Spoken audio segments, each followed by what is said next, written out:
Islam is a poison and Muslim are the first victim of that poison। खतना किया हुआ आतंकवादी का धर्म बताऊं। फिर काका गागा से पहले मैंने सीखा था अलिफ बा ता सा जिम हा खा दजल। एज ए मुस्लिम मुझे 5 वक्त का नमाज पढ़ाया जाता था। मैंने 3 बार हज किया है। मक्का एक मंदिर था जो सऊदी अरब में है। सऊदी अरब में है। वो काबा है, वो पहले मंदिर था। वो मंदिर था। वो काबा जो है उसके अंदर 365 मूर्तियां हुआ करते थे और इसको तोड़ा किसने था? मूर्तियां तोड़ी तो गई थी पर वो हिंदू देवी देवताओं की मूर्तियां नहीं थी। वो जो वहाँ पे अरब के जो स्थानीय देवता थे वो उनकी मूर्ति के बारे में जिक्र है। अब मुझे ये बताओ कि दुनिया में मूर्ति पूजा कौन सा धर्म करता है? काबा के अंदर की बात है। ये काबा जो ब्लैक से ढका हुआ था, ब्लैक कपड़े से पूरा, उसके अंदर घंटा है, आप बता रहे हैं। घंटा है और कलावा पूरा लगा हुआ है। यस। तो इसके कई प्रमाण है, कहीं लिखित में है ये चीज। हर एक मुस्लिम इसीलिए है क्योंकि उसको जन्नत का लालच है। ये जहाँ पर भी काफिरों को पाओ मार डालो, ये लिखा गया है कुरान में लिखा गया है। क्यों मारना है? क्योंकि उसका बिलीफ सिस्टम हमारा जैसा नहीं है। इस्लाम का परवरिश होता है कि डरो, हमेशा डरो। किससे डरो? अल्लाह से। मुस्लिम फैमिलीज में वर्जिनिटी लॉस ज्यादातर कजिन्स में ही होते हैं। अब मेरे को भी शादी करवा दिया था। अब मुझे थोड़ा सा ऑकवर्ड लग रहा था कि ये तो आपा था, आपा मतलब दीदी। इस दुनिया में जब भी कोई इस्लाम के सच्चाई को सामने उजागर करा है उसको मार दिया गया है। तो आपका जन्म सऊदी अरब में हुआ, तो एक मुस्लिम परिवार में कैसे परवरिश होती है, क्या बच्चों को सिखाया जाता है? सर एक चीज आपने देखा होगा कि मेरा वाइब्रेशन में थोड़ा सा वायलेंस है, मैं मानता हूँ। मैंने अपने लाइफ में 7 साल की उम्र में पहली बार एक इंसान का गला कटते हुए देखा था मैंने। आपकी माताजी बांग्लादेश से थी। यस। तो बांग्लादेश की भी एक्चुअल सिचुएशन क्या है? दीपू चंद्र दास अत्याचार हो रहा है हिंदुओं पे, इसका मल्टीप्लाई बाय 10 करो। हिंदू लोग अपना जिंदगी बचाने के लिए वो डस्टबिन के अंदर छुप के रह रहे हैं। हाथ में आ जाए तो काट के मार रहे हैं। नाम पूछा जा रहा है। महिलाओं की क्या स्थिति है? Everyone is getting raped. कब आपको लगा आई हैव टू क्विट इस्लाम, मुझे अब इस्लाम छोड़ना है? नमस्कार दोस्तों, मेरा नाम है दीपक सिंह, आप देख रहे हैं प्राइम इंडिया। दोस्तों प्राइम इंडिया पर मैं आपको ऐसे इंटरनेशनल लोगों से मिलाता हूं जो या तो भारत में रहते हैं, भारतीय परंपरा से जीवन जीते, या पूरी दुनिया में सनातन धर्म का प्रचार करते हैं। इसी क्रम में आज हमारे साथ एक और मेहमान है। इनके माताजी बांग्लादेश से थी, पिताजी इनके भारत से थे और इनका जन्म हुआ सऊदी अरब में और लगभग 21 साल तक आप सऊदी अरब में रहे हैं। आज हम इनसे बात करेंगे बांग्लादेश की सिचुएशन पर। ये अब ये हिंदू है, पहले ये मुस्लिम थे और ये दुबई में इंजीनियर भी थे। तो आज इनकी पूरी लाइफ के बारे में, इनके घर वापसी के बारे में इनसे बात करेंगे। नमस्ते। ओम नमः शिवाय। ओम नमः शिवाय। कैसे हैं आप? जी बहुत बहुत धन्यवाद आपका हमारे साथ जुड़ने के लिए। सबसे पहले आप हमारे दर्शकों को अपना नाम बताइए। अभी सब लोग मुझे सत्य साधु नाम से जानते हैं क्योंकि अब मैं सन्यासी हूँ। लेकिन हाँ, मैं पैदा हुआ था सऊदी अरब में। मेरा फादर का नाम है सैदुर रहमान। वो रॉयल सऊदी एयरफोर्स में सिविल इंजीनियर थे और मैं सऊदी अरब में 21 साल रहा था और मेरा नामकरण किया गया था हमारा फैमिली के द्वारा। वो ये है कि एक बार कोई भी मुस्लिम हज करता है तो उसको हाजी कहा जाता है। मैं अगर एक बार हज करता तो मेरा नाम होता हाजी मोहम्मद सनीउर रहमान मियाँ। मैंने 3 बार हज किया है तो इसीलिए मेरा नामकरण किया गया था अल-हज मोहम्मद सनीउर रहमान। तो आपका पूरा नाम जो था अल-हज मोहम्मद सनीउर रहमान मियाँ। आपने 3 बार हज किया। क्या किस उम्र तक आपने 3 बार पूरा कर लिया था? देखिए, मेरा पहला जो हज हुआ था मैंने 11 साल की उम्र में किया। ठीक है। फिर 13 साल की उम्र में, और सबसे आखिरी वाला मैं आपको बताता हूँ, जब मुझे सऊदी अरब से निकाला जा रहा था तो निकालने से पहले मेरा मम्मी ने बोला था कि चलो कब मौका मिलेगा दोबारा इतना पवित्र स्थान में आने को तो हज करके जा, कर लो। ठीक है, एक बार हज कर लो, जो रिलीजियस सेंटिमेंट होता है। तो मेरा जिंदगी का शुरुआत का जो फिलोसॉफिकल क्या बोलते हैं ग्रोथ जो था वो सब इस्लामिक तौर तरीके से हुआ है। तो आपने बताया था कि आपकी माताजी बांग्लादेश से थी। थोड़ा सा अपने पारिवारिक बैकग्राउंड के बारे में बताया कि आपकी माता कहाँ से, पिता कहाँ से थे, फिर आपका जन्म सऊदी अरब में किस प्रकार से हुआ, मतलब वहाँ कैसे पहुंचे? जी देखिए, जैसे हर एक मिडिल क्लास लोग क्या करते हैं कि विदेश जाने का सोचते हैं। ठीक है। तो मेरा फादर भी पहले सऊदी अरब में एज ए सिविल इंजीनियर चले गए थे। इंजीनियर थे। ठीक है। मेरा जो ननी हाल बोलते हैं ना, मेरा नानी का घर जो है वो बांग्लादेश में है। ठीक है। तो उसी टाइम ही मेरा मम्मी का शादी हुआ और मेरा फादर उनको सऊदी अरब लेके गए। ठीक है। और वहाँ पर ही फैमिली में 21 साल मैं रहा एज ए मुस्लिम। हर एक मुस्लिम फैमिली में उसके बच्चों को इस्लामिक तालीम मतलब द एजुकेशन ऑफ इस्लाम वही दिया जाता है। तो मेरे लिए कारी साहब रखा गया था। ABCD या फिर काखा गाघा से पहले मैंने सीखा था अलिफ बा ता सा जीम हा खा दल रोज ह सीन सिन। मैंने 3 साल की उम्र में मक्का, आप शायद जानते हो कि मुस्लिमों का जो सबसे बड़ा हब है, ये एक तरह से स्पिरिचुअल हब है, सबसे बड़ा। जैसा हमारा मंदिर होता है तो उनका तो वो वैसे मंदिर ही है, मंदिर ही था। मक्का, तो मक्का एक मंदिर था जो सऊदी अरब में है। सऊदी अरब में है। तो एक चीज़ मैं पहले बता दूं कि एज ए मुस्लिम मुझे 5 वक्त का नमाज पढ़ाया जाता था। ठीक है। मैं जुम्मे का नमाज पढ़ता था। उसके बाद मैंने आपको कहा कि मेरा मुस्लिम फैमिली थे, तो मेरा फैमिली मेंबर्स में कुछ लोग ये इंडिया से जब जाते थे तो हम लोग उधर ही रहते थे। हाँ, तो इसलिए क्या होता था कि सारे लोग हमारे घर पे ही स्टे करते थे। हज और उम्रा करने के लिए हम ही उन लोगों को लेके जाते थे। ठीक है, मक्का में घुमाने के लिए, क्योंकि हमें उसका पूरा रिचुअल पता था। अब क्या है कि इस चक्कर में मैंने 7 बार उम्रा वो होता है कि जो आपका सोच लीजिए कि ये आपका काबा है, जिसको काबा बोला जाता है, जो काला कलर का जो बक्सा है। तो इस बक्से के चारों तरफ परिक्रमा करना पड़ता था। ठीक है, मतलब इसके चारों तरफ 7 बार घूमना पड़ता है। ठीक है। जिस तरीके से हम लोग मंदिर के चारों तरफ घूमते हैं वहां पर भी ऐसे ही घूमना पड़ता है। जिस तरीके से हम सन्यासी लोग दो वस्त्र पहनते हैं, एक कमर पे और एक ओढ़ने के लिए, वहां पर भी जो हज होता था वो भी सही में। हाँ, अब क्या है कि हम जिस तरीके से पिंड दान करने के बाद हम लोग अपना सर मुंडवाते हैं, वो लोग भी सर मुंडवा रहे हैं। जिस तरीके से परिक्रमा खत्म होने के बाद हम लोग गंगा जल पीते हैं, वो लोग जमजम का पानी पी रहे हैं। जमजम का पानी मुस्लिमों के लिए सबसे पवित्र होता है। और दूसरा चीज, हम लोग जिस तरीके से शिवा के सर के ऊपर हम लोग चांद देख पाते हैं, तो मैं बार बार बोल रहा हूं कि वो शिव मंदिर था, वो मक्केश्वर था, मक्केश्वर मंदिर था। अपना जो काबा है वो पहले मंदिर था, वो मंदिर था। और आप किसी भी स्कॉलर से पूछ लीजिए या आप गूगल में या ऑनलाइन में सर्च करके देख लीजिए कि वो काबा जो है उसके अंदर 365 मूर्तियां हुआ करते थे। 365 मूर्तियां हुआ करते थे। और इसको तोड़ा किसने था? वही मक्केश्वर मंदिर को काबा और मुस्लिमों का रिलीजियस हब जो जिसको उसने घोषित किया था, उसी ने ही 365 मूर्तियों को तोड़ा था। कौन?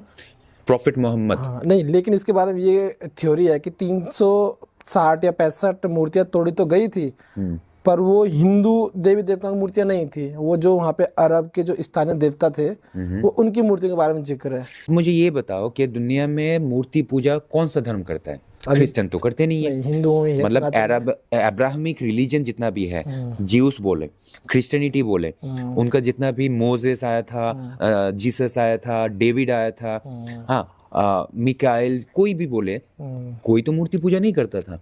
हाँ, इस्लाम में भी कोई मूर्ति पूजा नहीं करता था। लेकिन तो मूर्ति पूजा वहां पर आया कैसे? जो लोग ट्रेड करते थे, हमारा इंडियन लोग, क्योंकि वहां पर कोई भी फसल उगते नहीं थे। हाँ, तो वहां पर खाना बनाने के लिए मसाला तो चाहिए थी। तो हमारा इंडियन उस टाइम हमारा पाकिस्तान, अफगानिस्तान, ईरान होके काबा तक पहुंचते थे। काबा को ही वो लोग बिजनेस हब क्यों बना के रखे थे? इतना बड़ा रेगिस्तान के अंदर सिर्फ एक ही जगह था, मक्का शहर में पानी था। जहां पर भी पानी होगा वहां पर ही सिटीजन्स वगैरह कॉलोनाइजेशन शुरू हो जाएगा। ठीक इसी वजह से ही वहां पर ट्रेडिंग शुरू हो गया था। इंडियन लोग अपना मसाला बेचने के लिए सऊदी अरब जाते थे। और जाने के टाइम आपको पता है कि हमारा पश्चिम बंगाल का जितना भी क्या बोलते हैं, श्री कृष्णा को मानने वाले होते हैं, वो अपना बाला कृष्णा को अपने साथ लेके चलते हैं। लड्डू गोपाल से कहते हैं। लड्डू गोपाल जो है, हाँ, बाला कृष्णा बोलो या वो लड्डू गोपाल है, उसको साथ में लेके चलते हैं। तो हमारे हिंदुइज्म का भी इष्ट देवता हुआ करता था। हिंदुओं का इष्ट देवता जो है, जो हिंदुस्तानी वहां मसाला बेचने जाते थे, वो अपना इष्ट देवता को साथ में लेके जाते थे। और कुरैश खानदान, मतलब मोहम्मद जिस खानदान में पैदा हुआ था, वो खानदान ऑलरेडी वो लोग सेकुलर थे, वो लोग ऑलरेडी अपडेटेड थे। अगर अपडेटेड ना होता, तो सेकुलर अगर ना होता, तो हमारा हिंदुस्तानियों का मूर्तियों को क्यों उधर स्थान देते? अगर वो शिव का मूर्ति नहीं था तो अभी भी मुस्लिम लोग क्यों चंद्रचूड़ का चांद यूज करते हैं? क्यों? वो इसीलिए क्योंकि हजरत मोहम्मद सल्लल्लाहु अलैहि वसल्लम जिसको बोला जाता है द प्रॉफिट ऑफ इस्लाम, उनका फादर का नाम था अब्द अल्लाह। अल्लाह है द मून गॉड, हबल। आप अगर ऑनलाइन में देखिए द मून गॉड, और हम मून गॉड किसको मानते हैं? चंद्रचूड़ को। अब हम जैसे मैं एक शिवादास हूँ, हाँ, जैसे हमारा जितना भी भगवान है उन सबको तो मानता हूँ, लेकिन शिवा को एक पर्सनली एक एफेक्शन है मेरा। तो मोहम्मद का जो पिता था अब्दुल्ला, उसका नाम में ही ये है, अल्लाह मीन्स चंद्रचूड़, अब्द मतलब दास। उसका पापा खुद उसी भगवान का ही, उसी शिवा का ही दास हुआ करता था। तो आप बेसिकली करेगी जो काबा था सऊदी अरब में, मक्का में, वो पहले मंदिर था। तो इसके कहीं प्रमाण है, कहीं लिखित में है ये चीज, या हवाई बातें हैं? हवाई बातें नहीं, हमें पढ़ना है हदीस, सही बुखारी, मुक़्सिदुल मोमिन, सही मुस्लिम, इस तरह का मल्टीपल हदीसेस का किताबें हैं। ठीक है। हाँ, अब क्या है कि उस किताबों को अगर आप अच्छी तरह पढ़ोगे तो आपको इतिहास, इस्लामिक इतिहास, हर चीज़ आपको पता चल जाएगा कि प्रॉफिट मोहम्मद कब पैदा हुए थे, 570 ईस्वी में। ये सारे इन्फॉर्मेशन मेरे पास कहाँ से है? हदीसेस में लिखा हुआ है। अच्छा। हाँ, मैं ऑफ कोर्स हवाई बातें मुझे तो सपना नहीं आएगा, जो मैं पढ़ा हूँ वही बता रहा हूँ। तो प्रॉफिट मोहम्मद 570 ईस्वी में पैदा हुआ था। उनका जब 40 साल उम्र हुआ था, मतलब जब 610 ईस्वी था, 610 ईस्वी में उसने अपने आप को प्रॉफिट घोषित किया था, और उसका 23 साल बाद उन्होंने मक्का में आके मूर्तियों को तोड़ा था। अच्छा, वो जो काबा है, या जब कोई भी वहाँ जाता है तो आज भी वहाँ कोई प्रमाण है हिंदू देवी देवताओं की मूर्ति के, या पहले वो हिंदुओं का मंदिर था, आज कोई प्रमाण है मक्का में इस चीज के? सबसे बड़ा प्रमाण ये है कि जो छुपा हुआ है, या उसको पूरा सा बदल दिया गया, उसका जो स्ट्रक्चर था, उसका बाहरी स्ट्रक्चर तो ढक दिया गया है गिलाफ से। हाँ, गिलाफ बोला जाता है, जो काला कलर का जो कपड़ा होता है, उसको गिलाफ बोला जाता है, उससे तो ढका गया है। लेकिन मैंने जब उधर हज करने गया था, वो था फ्राइडे का दिन। अब उस दिन कोई एक शेख का मन किया कि आज थोड़ा सा सेवादान करता हूँ काबा को। उन्होंने दरवाजा खोल के, वो वैसे दरवाजा खुला ही रहता है, तो दरवाजा खोल के अंदर से झाड़ू दे रहा था। ठीक है। मैं देख रहा था कि जो हमारा ये हमारे नीलकंठ पहाड़ी के ऊपर जो नीलकंठ मंदिर है, नीलकंठ मंदिर के ऊपर वो घंटी लगाने के लिए, ऊपर जो घंटा होता है, घंटी लगाने के लिए कुछ लकड़ियां लगा हुआ था, और उसमें लाल कलर का फीता लगा हुआ था। मैंने नीलकंठ पहाड़ी में देखा, ये सेम चीज काबा के अंदर देखा मैंने। सेम चीज मतलब क्या चीज? घंटा भी था? घंटा भी लटका हुआ था। और क्या था? और धागे, लाल धागे, वो जिसे कलावा कहते हैं, लाइक दिस कलावा, ये इसके जैसे, मतलब यस, मन्नत मांगने के लिए उस टाइम भी करते थे, आज भी लटका हुआ है, लेकिन उन लोगों ने उसको हटाया नहीं। ये काबा के अंदर की बात है? ये काबा जो ब्लैक से ढका होता, ब्लैक कपड़े से पूरा, उसके अंदर घंटा है, आप बता रहे हैं? घंटा है और कलावा पूरा लगा हुआ है। यस। और दूसरा चीज सर, हमारा जो शिवलिंग जो हम लोग पूजा करते हैं, तो शिवलिंग को हम लोग देखते हैं कि एक लिंग है जिससे हम शिवा को दर्शाते हैं। ठीक है। और उसी का ही जो मेटेरियलिस्टिक फॉर्म है, उसको हम पार्वती के रूप में, योनि का रूप में दिखाते हैं। हाँ, अब क्या है कि इस चीज को हम लोग इस तरीके से देखते हैं। सपोज ये है आपका ऊपर का जो हिस्सा है शिवलिंग, और सामने ये है योनि। ठीक है। उनका जो काबा है, काबा के साथ अटैच्ड, आप ऑनलाइन में देख लेना, अटैच्ड इस तरह का फॉर्म है। उसके बीच में एक इम्बोस्ड एक पत्थर है। मतलब हम अपने शिवा को इस तरीके से पूजा करते हैं, वो लोग अपने शिवा को इस तरीके से पूजा करते हैं। हमारा शिवा का कलर ज्यादातर हम लोग काला कलर यूज करते हैं ना, वो लोग उसको हजर अस्वद बोलते हैं। अस्वद मीन्स ब्लैक, हजर मीन्स पत्थर, काला पत्थर, काला पत्थर। हमारा शिवलिंग हमेशा पत्थर का ही होगा, सीमेंट का नहीं होता, ना मिट्टी का होता है। तो इतना सारा सिमिलरिटी। अच्छा, वो जो अंदर आपने बताया वहाँ घंटा लगा, वो आम लोगों के लिए खुला रहता है? Of course not. नहीं। यहाँ मतलब जो देखो वहाँ पे तो ये तो वहाँ पे सिर्फ मुस्लिम लोग जाते हैं, जो कावा है अपना, वहाँ पे सिर्फ मुस्लिम लोग जाते हैं। तो मुस्लिम लोगों के लिए अलाउड नहीं है अंदर जाना? मुस्लिम लोग भी अंदर नहीं जा सकते, मतलब उस कावा के अंदर नहीं जा सकता। ओनली जो लोग खादिम है, खादिम मतलब जो सेवादार है, और सेवादार कोई भी नॉर्मल ऑर्डिनरी पर्सन नहीं होता, वहाँ के राजा लोग ही होते हैं। वेरीफाई होगा उनका पूरा बैकग्राउंड होते हैं, और उस जगह को सीक्रेट रखने के लिए, वहाँ का काफ़ी सारे इंफॉर्मेशन बाहर ना लीक हो जाए, इसके लिए बहुत सालों से उन लोगों ने क्या किया है, मक्का और मदीना जितना भी है वहाँ पर ऐसा मतलब किताब रखने के लिए जो एक तरह का होता है ना, हाँ वो रखा लकड़ी का, होता है, हाँ, जहाँ पे हम पहले शास्त्रों का अध्ययन किया जाता था गुरुओं के द्वारा। ठीक तो है। हम जब मक्का या मदीना जाते थे गाड़ी चला के, तो वहां पर ऐसा एक ये रखा हुआ है, ठीक है, ये ओके। रखा हुआ, हाँ। तो उसके नीचे से वो है असल में ब्रिज जैसा, एकदम मतलब रास्ते में ही ब्रिज जैसा बनाया हुआ है, ठीक है। उसका मोन्यूमेंट बनाया हुआ है हाँ, कि this is a religious place we are entering. लेकिन वो चीज के पहले ब्लू कलर का जो होता है ना साइन बोर्ड्स, हाँ, जो हाई रोड पे जो साइन बोर्ड लिखा हुआ हाँ, है, हाँ, उसमें क्लियरली लिखा हुआ है कि no entry for non Muslims. हाँ, जब आप काबा की तरफ, मक्का की तरफ जाते। यस। आपको क्या लगता है ऐसा क्यों? क्योंकि अभी हम हरिद्वार में बैठे हैं, तो यहाँ पे माँ गंगा है, कई सारे मंदिर है। अब अगले साल यहाँ पे कुंभ होगा, तो यहाँ पे मंदिर में भी कोई भी जा सकता है, गंगा में कोई भी स्नान कर सकता है, उसका धर्म जाति कभी कोई नहीं पूछेगा कि आप नहा रहे हो तो आपने आधार कार्ड दिखाओ। और साथ ही साथ अगले साल कुंभ है, तो कुंभ में भी कई सारे लोग जो नॉन हिंदू है वो दुकानें लगाते हैं, अच्छा पैसा कमाते हैं, बिजनेस बनाते हैं। तो यहाँ पे तो कोई ऐसी रिस्ट्रिक्शन नहीं है। तो आपको क्या लगता है कि जब आप अपना काबा में जाते हो, जब आप हज करने जाते हो, तो वहाँ पे नॉन मुस्लिम लोगों के लिए क्यों बैंड होगा? क्या कारण हो सकता है इसका? क्योंकि आप तो वहाँ पे रहे हैं, मुस्लिम भी थे आप पहले। जी। इसका एक चीज बताता हूँ कि वहां पर जाने के बाद जिस तरीके से मैंने सिमिलरिटी देख चुका हूँ, जो मुस्लिम होगा उसको तो शिवलिंग के बारे में पता नहीं होगा, लेकिन मेरे जैसा इंसान जो 4200 के ऊपर धर्म है जिसको पता है, उसमें से जो मेजर 5 धर्म है उसको जिसने स्टडी करके रखा है, वो तो सिमिलरिटी नोट करेगा ना। अब मैंने तो वो चीज़ देख लिया है। अच्छा, आपका जन्म सऊदी अरब में हुआ। यस। 21 साल तक आपकी परवरिश हुई है। सऊदी अरब यानी कि बहुत कट्टर मुस्लिम देश है, और जिस परिवार में आप बड़े हुए हैं, वो भी लगभग पूरी इस्लाम को फॉलो करते होंगे ना, उनके रिचुअल्स को फॉलो करते होंगे। एक बच्चे की परवरिश कैसे होती है? सऊदी अरबी की हम बात करें तो एक मुस्लिम परिवार में कैसे परवरिश होती है, क्या बच्चों को सिखाया जाता है? सर एक चीज़ आपने देखा होगा कि मेरा वाइब्रेशन में थोड़ा सा वायलेंस है, मैं मानता हूँ, लेकिन ये क्यों हुआ ये भी आप सुन लो। जैसे मैं आपको कहा था कि रिलीजियस क्या बोलते हैं, एजुकेशन तो मुझे दिया जा रहा था, साथ में मुझे 5 वक्त का नमाज भी पढ़ाया जा रहा था, वो भी मस्जिद में ले जाके। अब जुम्मे का नमाज मुझे पढ़ाया जाता था, रियाद शहर में हम रहते थे, रियाद का सबसे सुप्रीम जो मॉस्क है उसको बोला जाता है धीरा मस्जिद। वो पॉपुलर किस लिए है कि वहाँ पर हमारे इंडिया में कोई भी क्रिमिनल हो उसको फांसी दिया जाता है, वहाँ पर गला काटा जाता है, ओके, पब्लिकली। और मैंने अपने लाइफ में ये सबसे बड़ा ट्रोमा था मेरे लिए। 7 साल की उम्र में पहली बार एक इंसान का गला कटते हुए देखा था मैंने। क्या क्राइम किया था उसने? क्राइम तो सच में मुझे नहीं पता, लेकिन लोग अगर सीरियस क्राइम है तो मृत्यु की सजा मुझे नहीं लगता, गलत है। नहीं, वहाँ पर अगर आप ड्रग्स का हेर फेर कर रहे हो या ड्रग्स ला रहे थे, पकड़े गए तो आपका गला काट दिया जाएगा। अगर आपने चोरी किया है तो वहाँ की सजा है हाथ का इस साइड ये वाला हिस्सा काट दें। तो मैंने वो गला काटते हुए देखा था, पहला बार देखा था 7 साल की उम्र में, और दूसरी बार जब मेरा 11 साल उम्र था। 2 बार मैंने देखा था।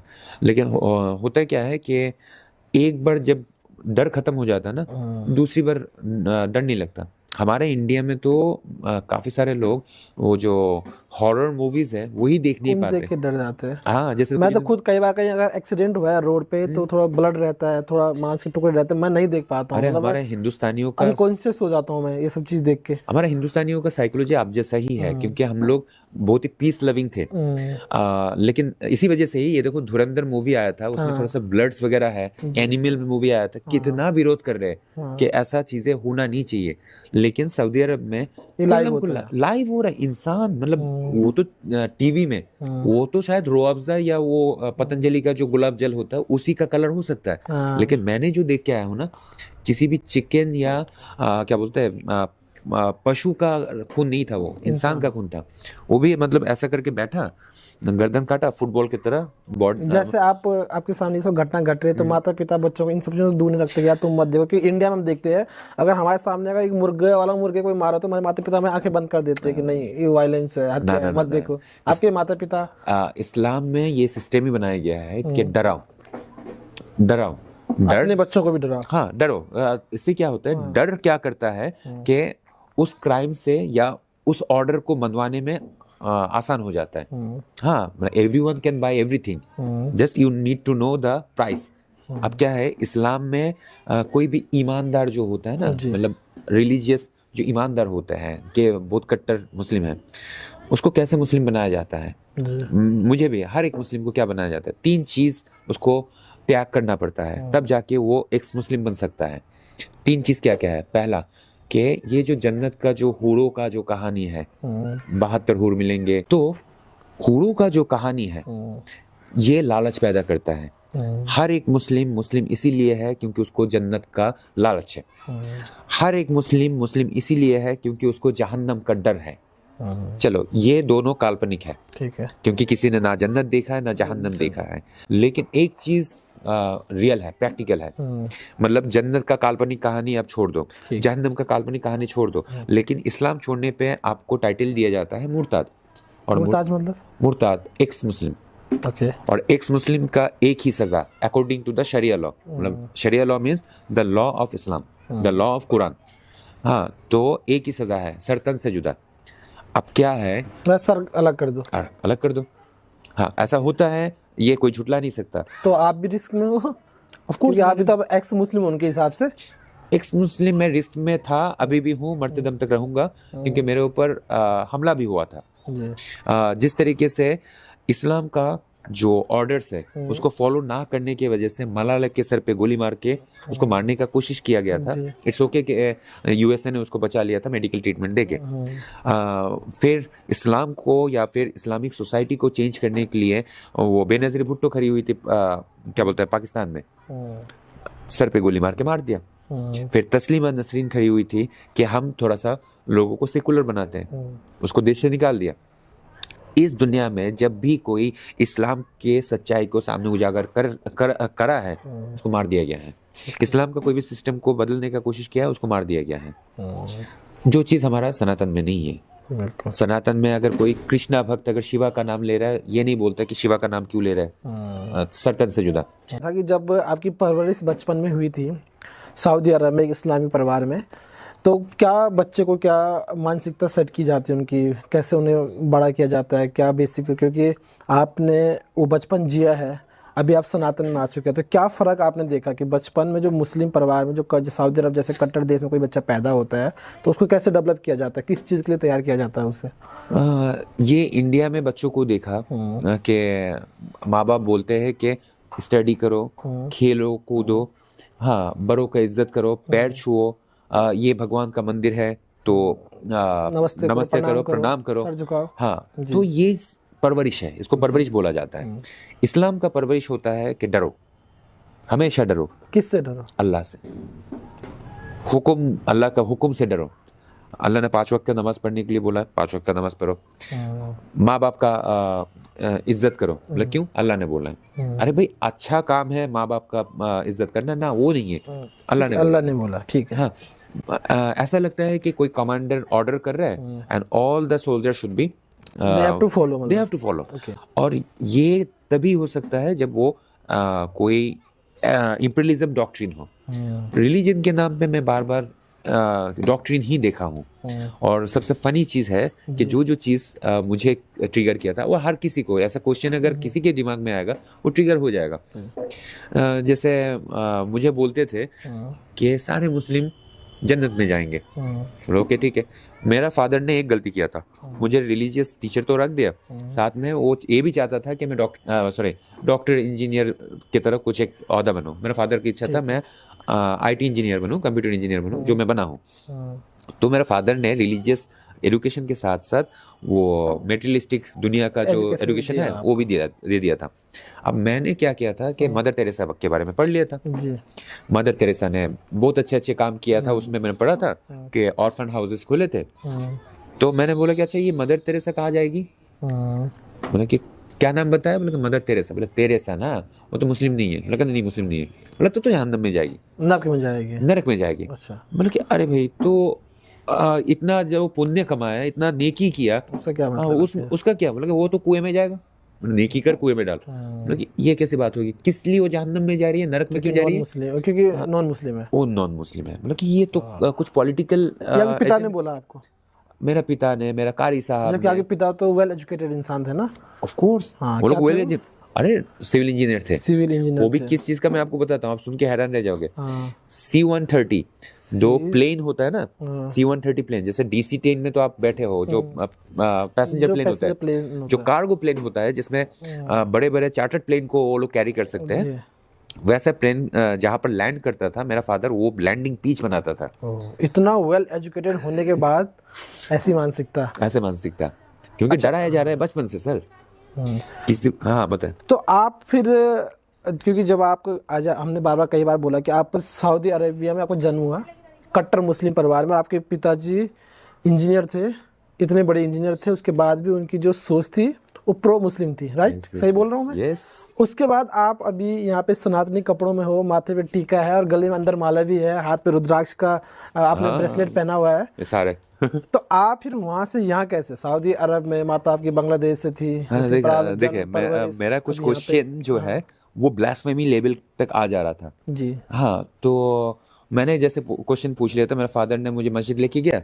मस्जिद में जाके देख रहा हूँ जो वो खुतबा देता है, मतलब जो जुम्मे का नमाज होता है, वो जुम्मे का नमाज में थोड़ा सा प्रीच किया जाता है, इस्लामिक प्रीचिंग किया जाता है, तो अरबिक में प्रीच किया जा रहा था। अब मेरा उम्र था तब 4 या 5 ऐसा कुछ उम्र था, तो मेरे सामने एक बड़ा सा अंकल रो रहा है, तो क्वेश्चन नहीं आएगा, क्योंकि मैंने देखा कि बच्चे रोते हैं, ये अंकल क्यों रो रहे हैं? हाँ, तो मैंने बोला कि अच्छा ये रो क्यों रहा है, मेरे पापा को बुला के मैं बोला कि ये रो क्यों रहा है मस्जिद के अंदर बैठ के। पहले बोला कि ओके ठीक है, फिर बोला कि नहीं रो क्यों रहा है बताओ ना। लेकिन ये नरक के बारे में बता रहे हैं, नरक के अंदर इंसानों को किस तरीके से जलाया जाता है, फ्राई किया जाता है, काफी सारा डिस्क्रिप्शन दिया, कैसे ट्रीट किया जाता है नरक के अंदर, मरने की बात है। तो मैंने बोला कि ओ अच्छा ठीक है, समझ गया। बोला कि हाँ टॉर्चर की बात करेगा तो कोई भी रोएगा ना, अंदर टॉर्चर हो रहा है। उसके बाद सेकंड क्वेश्चन जो मेरे पास आया, पापा को बोला कि अच्छा ये जाके देख के आया क्या? बोला कि ये तो बता रहा है। बोला कि ये तो ऑफेंड हो गया। मेरा फादर खुद ऑफेंड हो गया था। बोला कि ये कैसी बात हो गई? ओके, नोट करना, ये एक क्वेश्चन जिसका आंसर मुझे कभी मिला नहीं था। दूसरा, मैं जन्म के बाद से ही, मेरा जन्म हुआ था अल यामामा हॉस्पिटल 1987 1 अक्टूबर। हॉस्पिटल में जन्म हुआ था, जो एक फिलिपीनी नर्स ने मुझे निकाला था। अब क्या है कि वो इंसान गाड़ी में बैठ के घर आया था। 1985 मॉडल डाटसन निसान गाड़ी था मेरे फादर का। उस गाड़ी में मैं घर पे वापस आया।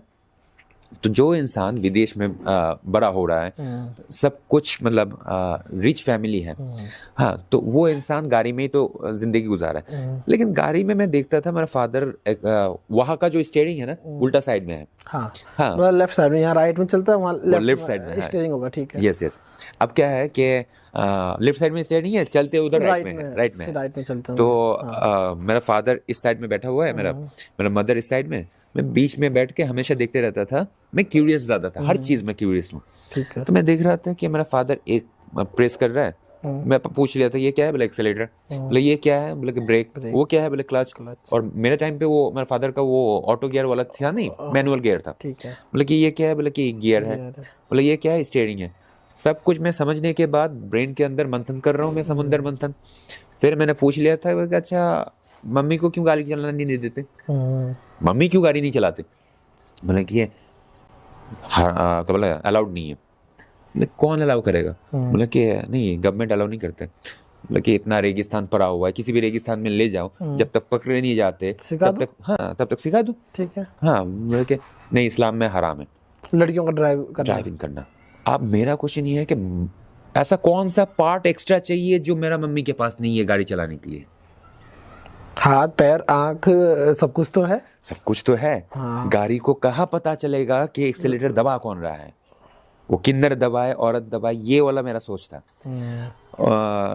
जब मेरे सामने कोई बोलता था कि खाना बनाना, चूल्हा जलाना औरतों का काम है, मैं बोल रहा हूँ कि अग्नि देवता को कहाँ पता चलता है कि जलाने वाला कौन जला रहा है। हाँ। तो जो ये सोच आपकी थी, तो इस कारण कभी कोई दिक्कत हुई आपको उस परिवार में बड़ा होने में?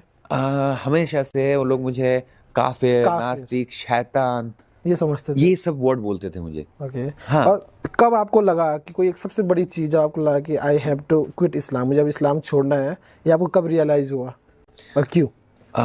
वो इसलिए था कि पहले तो मेरा जो सवाल का भूख था वो मिटा नहीं पा रहा था, कोई भी नहीं।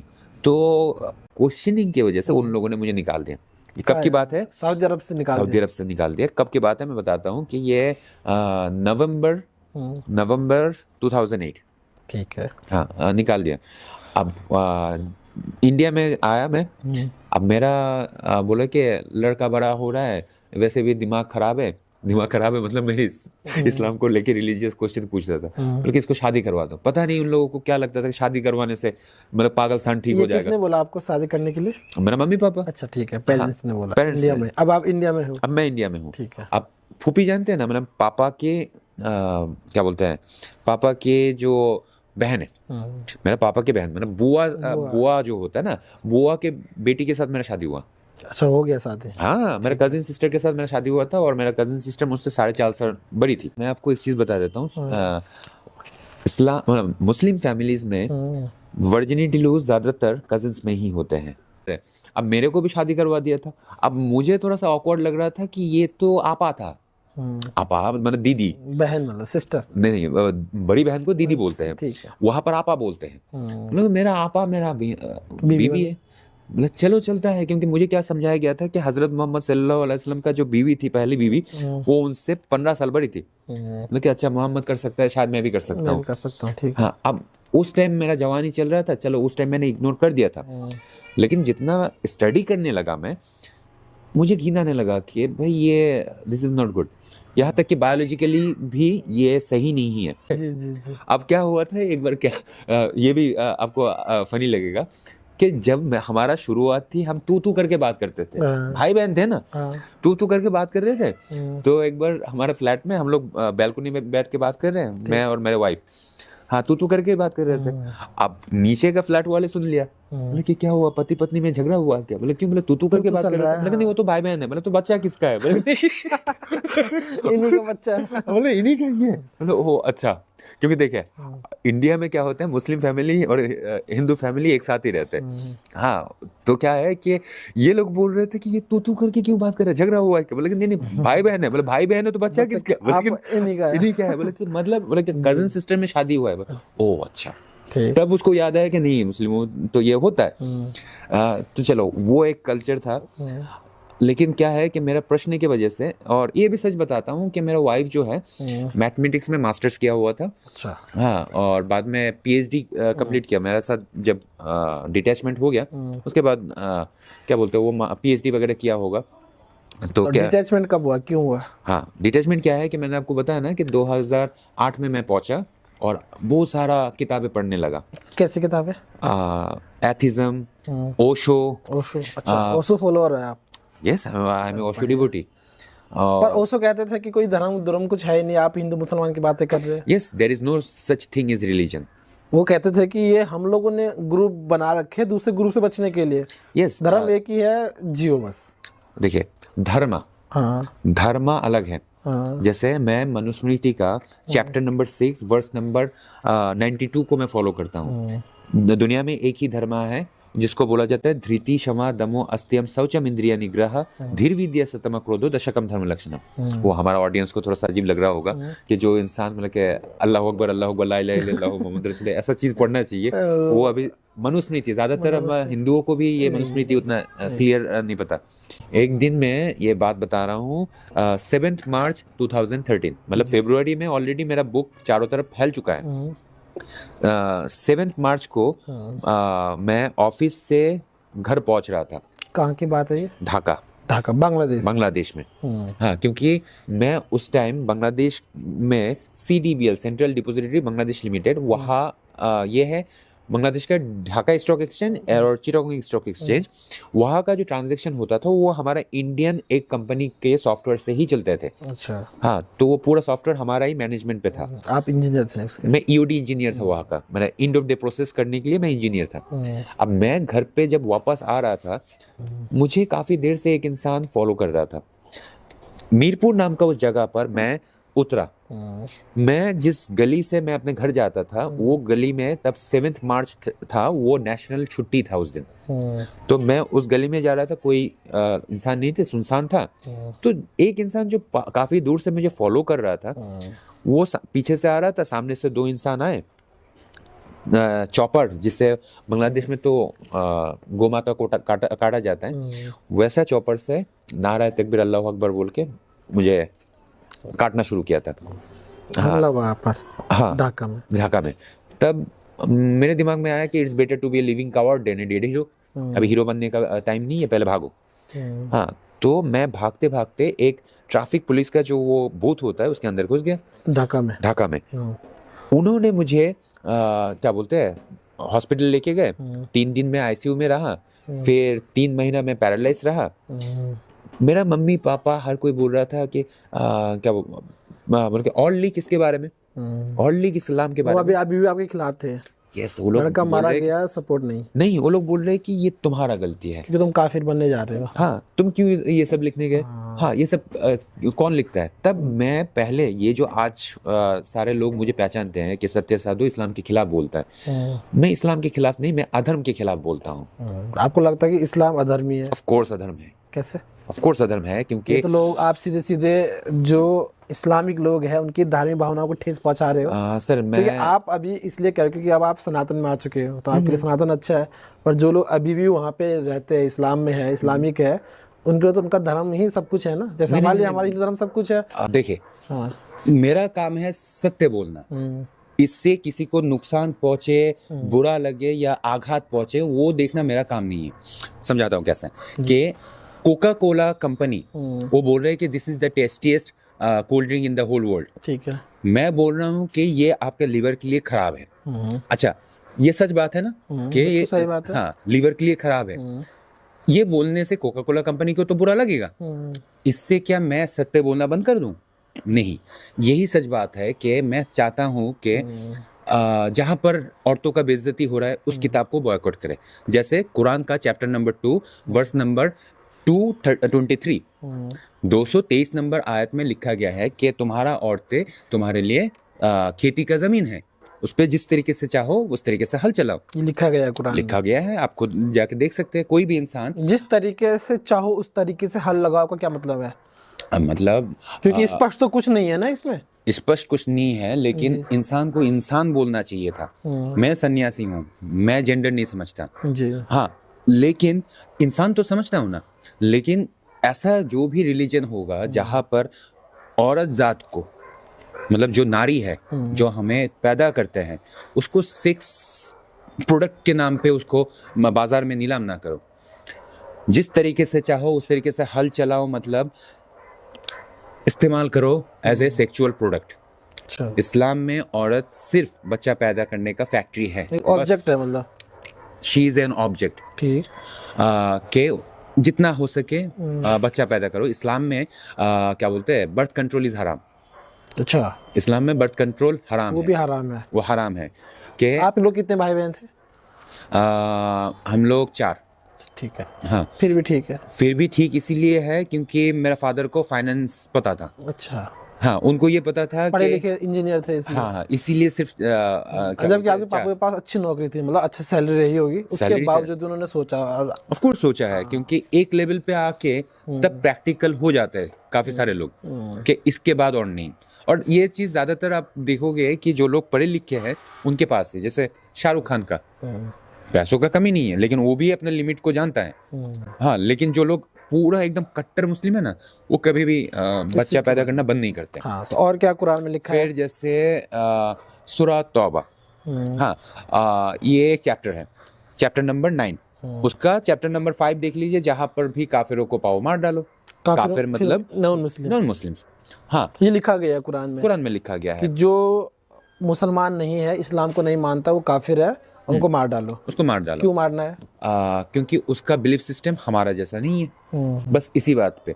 जिस तरीके से कि वोटिंग के बाद ममता बनर्जी को वोट देने वाले सबका घर में इलेक्ट्रिसिटी होगा, जिसने मुझे वोट नहीं दिया उसके घर में अंधेरा रहेगा। अच्छा, तो कॉन्सेप्ट सेम नहीं है। ऑफ कोर्स मुझे भी तो ऐसा ही दिख रहा है कि जो लोग नमाज पढ़ेंगे वो सिर्फ जिंदा रहेंगे, जो लोग नमाज नहीं पढ़ते उसको काट डालो।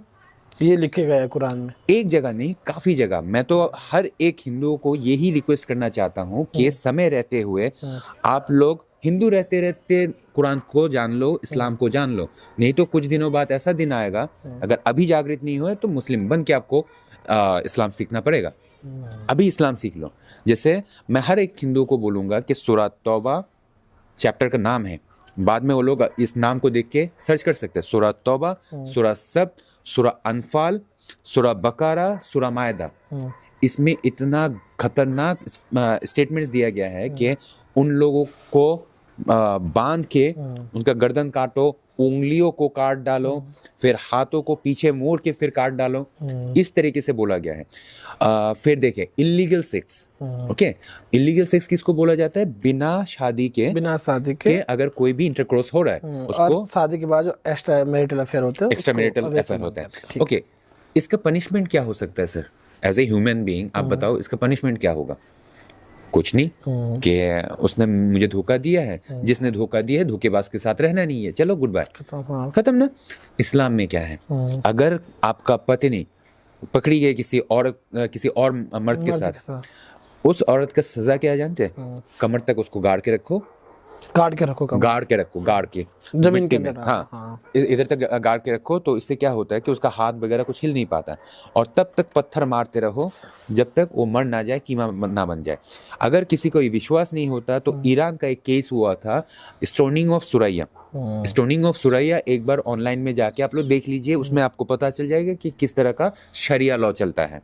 अच्छा, क्या इस्लाम में औरत और मर्द को क्या समान अधिकार मिलते हैं? ना ना ना ना ना, देखिए सबसे मजेदार बात, सबसे खराब क्या लगता है आपको इस्लाम में, अगर हम इन टर्म्स ऑफ राइट्स में देखें कि लड़कों के लिए कुछ, मर्दों के लिए कुछ और, औरतों के लिए कुछ और है, इसमें सबसे खराब क्या लगता है आपको? क्या आपको लगता है कि यहाँ पे इक्वलिटी दोनों के लिए होनी चाहिए? ऑफ कोर्स इक्वलिटी होनी चाहिए। जैसे मैंने जब देखा कि मेरा फादर सिर्फ गाड़ी चला रहा है, तो मेरा मम्मी क्यों गाड़ी नहीं चला रही है? हाँ, और खुदा ने कहा था हराम है, बोल रहा था कि इस्लाम में हराम है।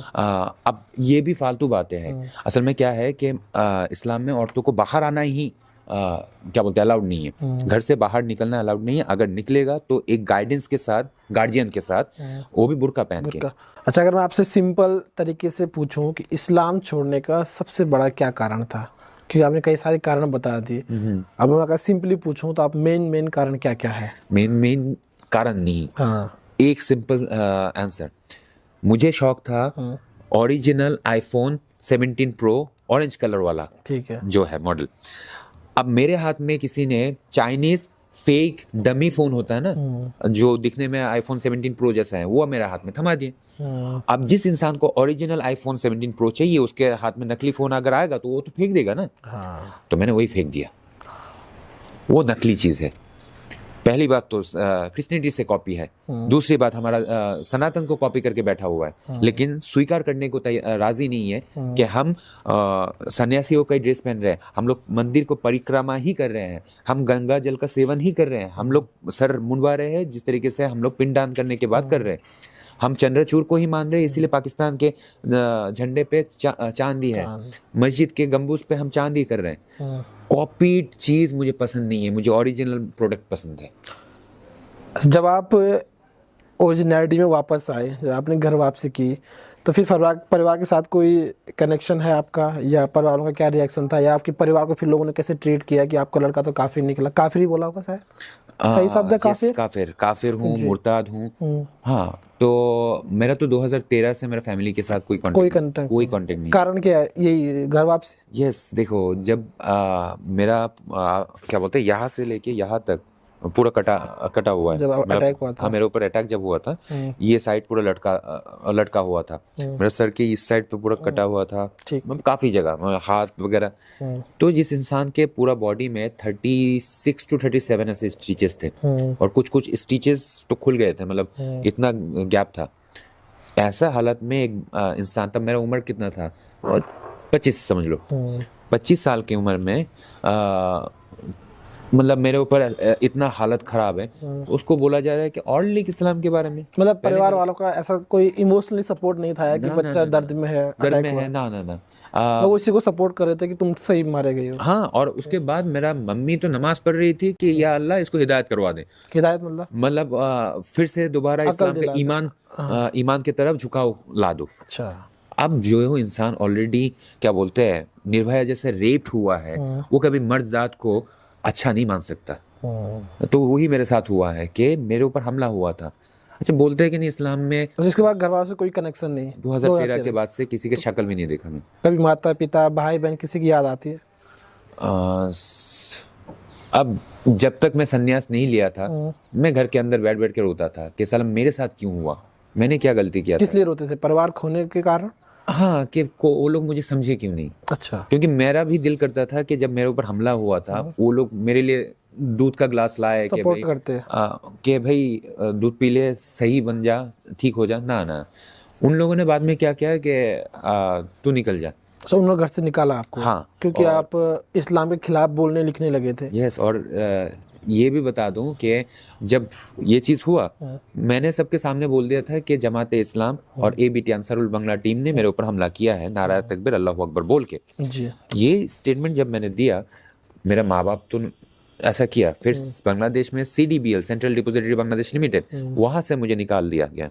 अच्छा, हाँ, बांग्लादेश की सिचुएशन में आना चाहेंगे क्योंकि आजकल थोड़ा सा माहौल खराब है बांग्लादेश में, स्पेशली हिंदुओं के लिए। Yes. आप तो बांग्लादेश में रहे हैं अपने ननिहाल में माता जी के साथ, तो अभी बांग्लादेश की जो सिचुएशन है, एक्चुअल सिचुएशन क्या है जो हम मीडिया में देख रहे हैं, जैसे दीपू चंद्र दास के साथ हुआ और भी कई सारी फुटेज वीडियोज आए जहाँ पे कि महिलाओं के साथ अत्याचार हो रहा था, ये कुछ केसेस हमारे सामने आए हैं। तो ये कुछ केसेस ही वहाँ पे हो रहे हैं या मास लेवल ये चीज़ें हो रही है हमारे पास कम आ रही है? क्या एक्चुअल स्थिति है बांग्लादेश की? देखिए, सबसे पहली बात कि वहाँ जो लोग ऑपरेट कर रहे हैं हर चीज़, मैंने पहले ही बोला है कि अभी तो उधर कोई रूलिंग गवर्नमेंट है नहीं, इलेक्टेड गवर्नमेंट तो है नहीं। तो वहाँ पर क्या है कि Ansarul Bangla team, the terrorist group, मतलब अलकायदा गैंग जो है, वो लोग वहाँ पर सारी चीज़ें ऑपरेट कर रहे हैं। ठीक है। अब क्या है कि मीडिया वगैरह को भी कंट्रोल कौन कर रहे हैं? यही ABT, अंसारुल बांग्ला टीम। तो ये ABT ऑफ कोर्स ये तो सबके सामने आने नहीं देगा कि we are breaking all the rules of human rights commission. Okay, तो वो लोग रूल्स तोड़ रहे हैं सर। अब हुआ क्या है कि जब वो लोग क्या बोलते प्रचार कर रहे हैं, टेलीकास्ट कर रहे हैं, वो तो अपना ये सब चीज़ें तो दिखाएगा नहीं। जो गांव में पूरा बस्ती पे बस्ती वो लोग आग जला के सब साफ कर रहे हैं।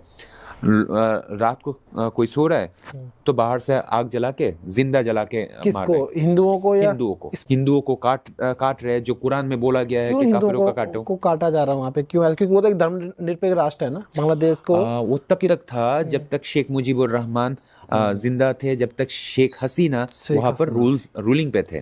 अब ये भी बता दूं सर कि आपने बोला वो सेकुलर कंट्री है, सेकुलर कंट्री बनाने का आशा रखने वाला या फिर मंशा रखने वाला सबको काटा जा रहा है। अच्छा, बांग्लादेश जब बना था, जब वो ईस्ट पाकिस्तान से अलग हुआ था 1971 में, है ना, तब वहाँ पे लगभग 20% हिंदूज थे। अभी लगभग 8 से 10% रह गया है। नहीं, 3.8 है। यस, लेकिन जो इंटरनेट पर डाटा है उसमें भी 8-10% है। पब्लिकली इमेज खराब ना हो इसलिए 8% दिखाया। बांग्लादेश की भी एक्चुअल सिचुएशन क्या है? दीपू चंद्र दास जैसे कुछ केसेस जो हमारे सामने आ रहे हैं कि अत्याचार हो रहा है हिंदुओं पे, इसका मल्टीप्लाई बाय 10 करो। मल्टीप्लाई बाय 10 सब हमारे सामने नहीं आ रहा है। मैं काफ़ी सारे लोगों को देख रहा हूँ, हिंदू लोग अपना जिंदगी बचाने के लिए वो डस्टबिन के अंदर छुप के रह रहे हैं। हाँ, हाथ में आ जाए तो काट के मार रहे हैं, नाम पूछा जा रहा है, यहाँ तक कि तलवार के बलबूते पे धर्म परिवर्तन करवाया जा रहा है। जिस तरीके से हमारे इंडिया में मुगल लोग आके किए थे, अभी पश्चिम बंगाल में वही होने वाला है और बांग्लादेश में ऑलरेडी हो रहा है। महिलाओं की क्या स्थिति है बांग्लादेश? खेती का जमीन को क्या किया जाता है? हल चलाया जाता है ना, सबके ऊपर हल चलाया जा रहा है। मतलब एवरीवन इज गेटिंग रेप्ड। और मर्दों को वो लोग अपनी ज़िंदगी बचाने के लिए इस्लामिक वेशभूषा लेके बैठा हुआ है, लेकिन फिर भी उसका खतना चेक करके उसको ख़त्म किया जा रहा है। जिसमें डाउट है कि ये मुस्लिम दिख रहा है लेकिन है नहीं, उसका फिर खतना चेक हो रहा है। यस, धुरंधर मूवी में तो सिर्फ दिखाया गया है कि वो बोल रहा है कि मैं मुस्लिम हूँ, इसलिए उसको एक्सेप्ट किया गया है। लेकिन बांग्लादेश में धुरंधर जाएगा तो उसको मार डाला जाएगा। अच्छा। क्योंकि वो पहले ही खतना चेक करेगा।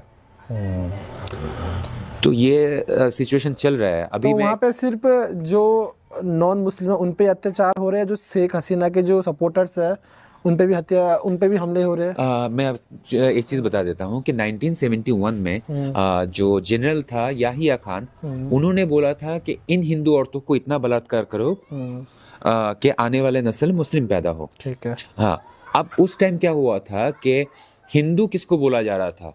जो हिंदू है वो तो हिंदू है, जो आवामी लीग पंथ है वो भी हिंदू है। मतलब जो लोग इंडिया के पास हाथ फैलाया था कि प्लीज हमें बचा लो, इंदिरा गांधी के पास जो भी हाथ फैलाया था, शेख मुजीबुर रहमान से शुरू करके उनका जितना भी मुक्ति वाहिनी और मुजीब वाहिनी, सब ने जब हाथ फैलाया इंडिया के पास, बोल रहे कि ये भी हिंदू है, इसको भी काटो। तो अब क्या हो रहा है कि वहाँ के जो सेकुलर मुस्लिम्स है वो भी इंडिया के पास हाथ फैलाने से डर रहे हैं कि एक बार अगर हम लोगों ने लेटर पोस्ट कर दिया तो दीपू चंद्रदास की तरह हमें भी जला के मार दिया जाएगा। और जो औरतें हैं उसमें मैं ये भी बोलना चाहता हूँ कि अगर मेरा माँ बाप, मेरा 3 बहनें और मेरा माँ अगर अभी बांग्लादेश में रहा, फॉर एग्जाम्पल बांग्लादेश में रहा, वो लोग मेरा माँ और मेरा बहनों को भी रेप करेंगे क्योंकि वो लोग आवामी लीग है। आई एम सॉरी टू से बट इट विल हैपन। मतलब आप मुस्लिम नहीं भी हो और आप शेख हसीना की पार्टी को सपोर्ट करते तब भी आपको खतरा है। मेरा एक मामा, मैं बोल रहा था ना, मेरा गांव में एक मामा था, काशियानी गांव है। काशियानी मतलब गोपालगंज शेख हसीना का ही गांव है। काशियानी उसी जिला का वो जो कैपिटल होता है ना, हाँ काशियानी वो गांव है। वहाँ पर हमारे एक मामा जो प्रो आवामी लीग थे, पेट्रोल डाल के जिंदा जला दिए। और कुछ जो स्लोगन देते थे ना कि जय बांग्ला जय बांग्ला, असल में शेख हसीना जय बांग्ला बोलता था, तो जय बांग्ला बोलने वाले को गले में फांसी डाल के लटका के मारा जा रहा है। और क्या कर रहे हैं कि जब भी उसको लटकाया जा रहा है, मरने के बाद उसके ऊपर कागज में लिख के जा रहा है कि जय बांग्ला। आपने कब बांग्लादेश छोड़ा था लास्ट टाइम? 2013। उसके बाद से कोई टच में है आपका जो हिंदू हो और बांग्लादेशी हो? मेरा काफ़ी सारे टीम है, जो लोग मेरा फॉलोअर्स है, जो ग्राउंड लेवल पे वो सारे चीज़ें देख रहे हैं। क्या स्थिति, क्या कह रहे हैं वहाँ के जो हिंदू है बांग्लादेश के, अभी वो क्या कह रहे हैं, क्या उनकी डिमांड है, क्या वो चाहते हैं? देखिए, बांग्लादेश के साथ मेरा बहुत बड़ा लिंक है और बांग्लादेश का जो आवामी लीग पंथ है वो लोग मुझे पसंद कर रहे हैं इसलिए क्योंकि मैं ही एक इंसान हूँ जो खुल्लम खुल्ला बोल रहे हैं कि प्लीज़ मुझे बांग्लादेश का 130 करोड़ हिंदुओं को बचा के मुझे दे दो। बार बार चीख चीख के ये बोल रहा हूँ, इसलिए वो लोग मुझे बोल रहे हैं कि भाई आपका मुहिम बहुत ही अच्छा है, प्लीज़ आप गवर्नमेंट के पास हमारा ये जो निवेदन है वो प्लीज़ कर दो कि हमें ज़िंदा बचा दो। जिंदा कैसे बचाना है वो लोग भी मुझे यही आइडिया दे रहा है कि जिस तरीके से 1971 में इंदिरा गांधी बस 10 दिनों का गैप में 6 तारीख को इधर से फाइटर प्लेन उड़ा और 10 तारीख तक वो देश आज़ाद हो चुका था। हाँ 16 दिसंबर 10 दिनों में वो देश आज़ाद हो गया था। तो अभी तो हमारे पास फाइटर प्लेन्स, बजूका, फिर अलग अलग इक्विपमेंट सब कुछ है। यहाँ तक कि हमारे पास ऑलरेडी प्रैक्टिस भी हो चुका है। हम लोगों ने पहलगांव अटैक भी किया है, हम लोगों ने जो सिंदूर अटैक किया था, हम लोगों ने उड़ी अटैक किया है। मतलब नाउ वी आर प्रोफेशनल। तो हम लोग अब जाके क्यों सेव नहीं कर पा रहे हैं हमारे पड़ोसी देश में अटके हुए हिंदुओं को? हिंदुस्तान हो के अगर हिंदुओं को नहीं बचाएंगे तो हिंदू होने का फायदा क्या सर? तो ये एक्चुअल सिचुएशन है वहाँ बांग्लादेश की, मीडिया में मतलब बहुत कम आ रहा है। यस। कैसे हिंदू बच सकते हैं वहाँ पे? मोहम्मद अली जिन्ना गांधी को एक आइडिया दिया था कि अगर हमारा मुस्लिमों को बचाना है तो उसको पाकिस्तान दे दो, है ना, नहीं तो ग्रेट कैलकटा किलिंग करके और हिंदुओं को मारेंगे। तो इसी चीज का सलूशन देने के लिए गांधी ने बोला था कि मेरा भाई जा तू पाकिस्तान ले ले।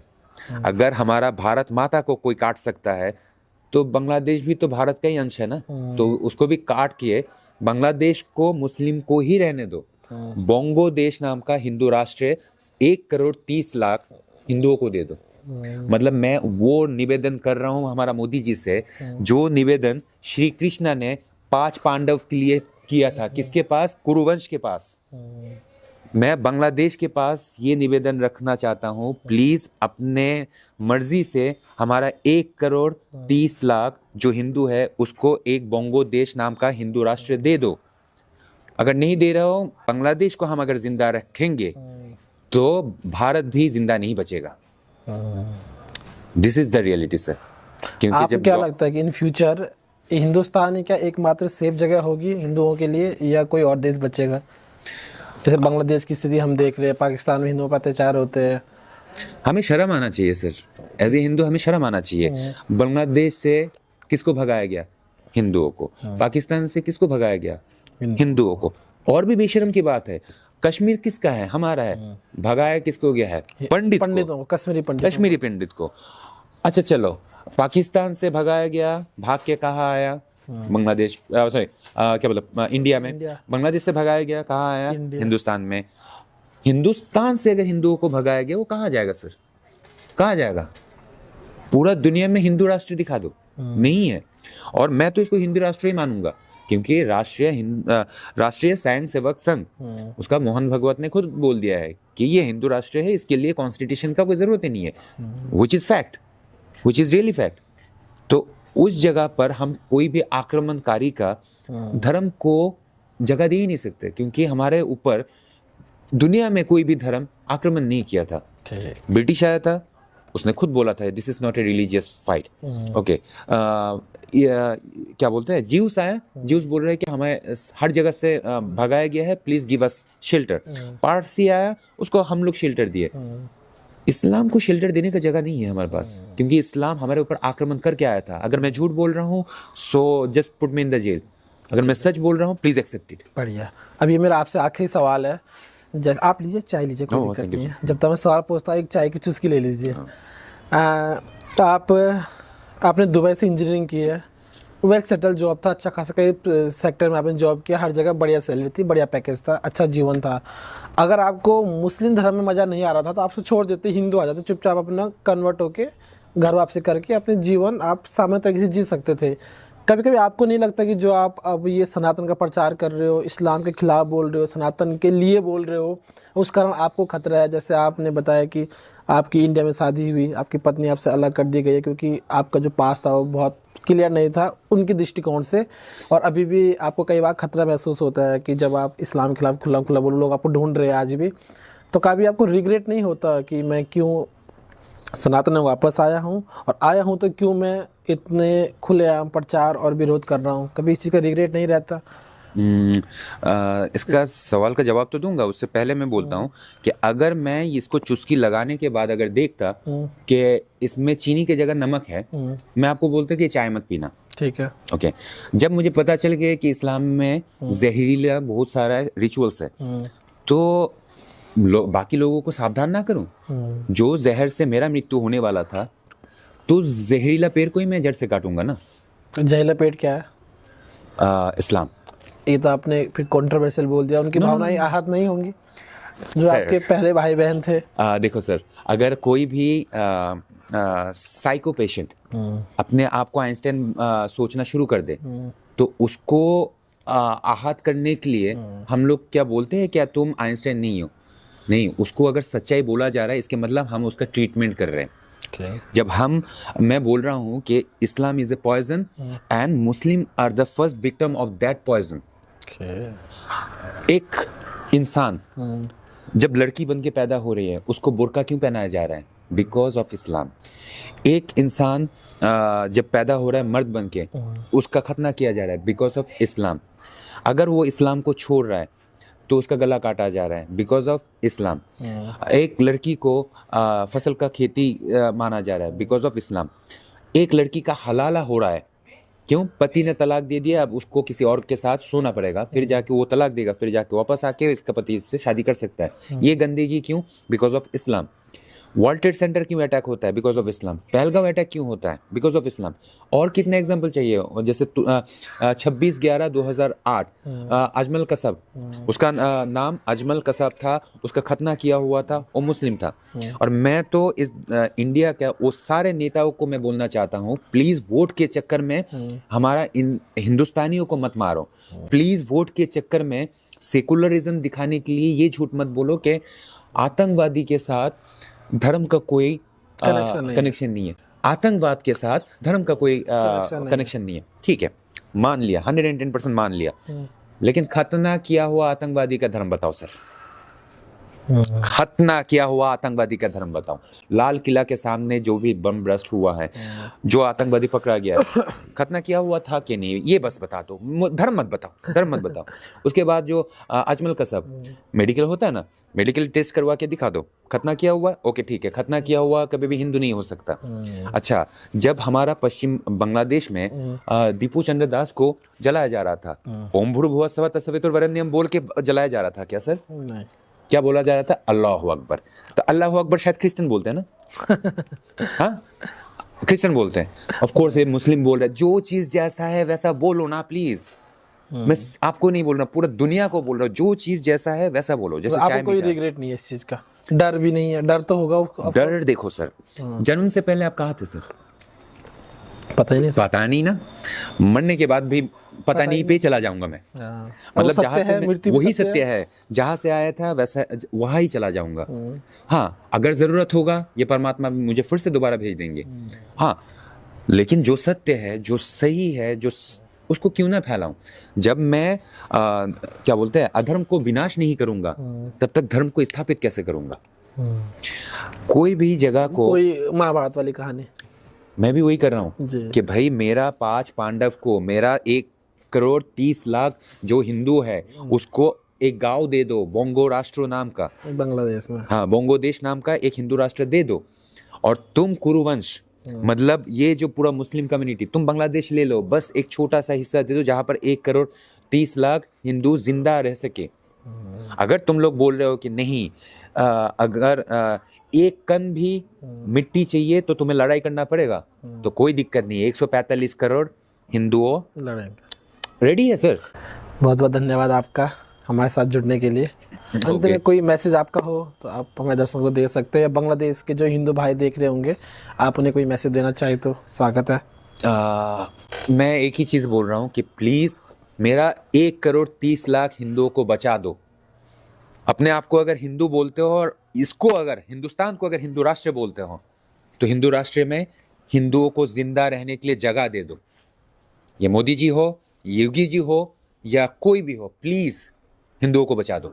बहुत बहुत धन्यवाद दोस्तों आपका ये वीडियो देखने के लिए। आपको वीडियो कैसा लगा हमें कमेंट में जरूर बताना। वीडियो को लाइक जरूर करना और अपने सभी हिंदू भाइयों के साथ शेयर करो, जिससे कि इस वीडियो को ज़्यादा रीच मिले और ज़्यादा सनातनी लोगों तक हमारा वीडियो पहुंच सके। और इनके बारे में अपने विचार कमेंट में लिखना। अगर आप इनसे जुड़ना चाहते हो तो इनके यूट्यूब, इंस्टाग्राम के लिंक्स आपको डिस्क्रिप्शन में मिल जाएंगे, तो आप जाके इनकी प्रोफाइल भी फॉलो कर सकते हैं। Thank you very much. ओम नमः शिवाय। ओम नमः शिवाय। आपको धन्यवाद।